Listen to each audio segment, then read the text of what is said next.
The ninth aspect of building an effective compliance program is continuous improvement, which includes regular testing and review.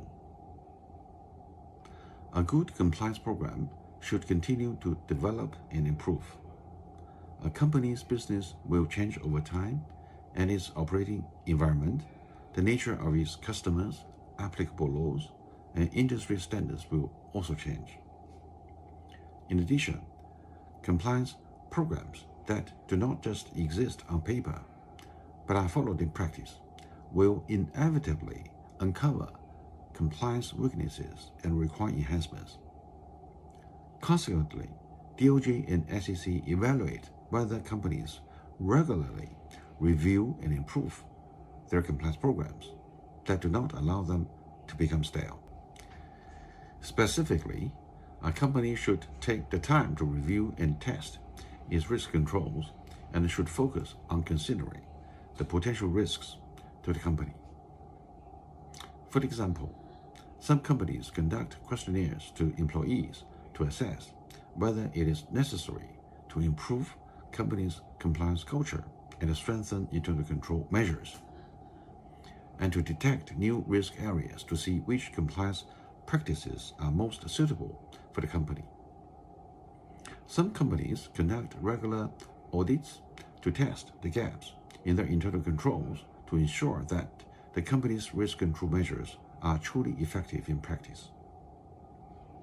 If a compliance program can detect company risks in a timely manner during the implementation, DOJ and SEC will affirm and recognize it. Likewise, if a company proactively and continuously evaluates the effectiveness of its compliance program, penalties against a company may be mitigated even if a violation occurs. The 10th aspect is related to mergers and acquisition, including pre-acquisition due diligence and post-acquisition compliance integration.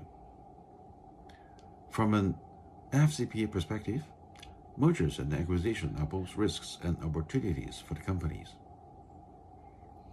Companies that do not conduct adequate FCPA due diligence prior to a merger and acquisition may face legal and business risks, such as the possibility of continued bribery resulting in harm to the company and potential civil and criminal liabilities.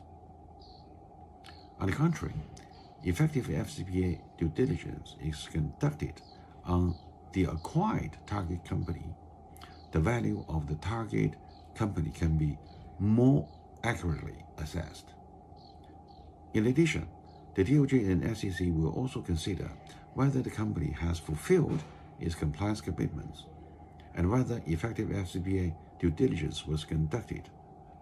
For example, DOJ and SEC declined to take enforcement actions against an acquiring issuer when the issuer uncovered the corrupt payments at the company being acquired as part of the due diligence, ensured that the corrupt payments was voluntarily disclosed to the government, cooperated with the investigations, and incorporated the acquired company into compliance programs and internal controls. Beyond that, FCPA due diligence is only one component of the merger compliance process. The DOJ and SEC need to consider multiple aspects when evaluating whether an acquiring company should immediately bring the target company into the controls of its compliance program, such as whether the company has trained new employees, whether it has re-evaluated third parties based on company standards, etc. For example, a California-based issuer conducted due diligence before acquiring a majority stake in a joint venture and discovered that the joint venture had made corrupt payments to obtain businesses.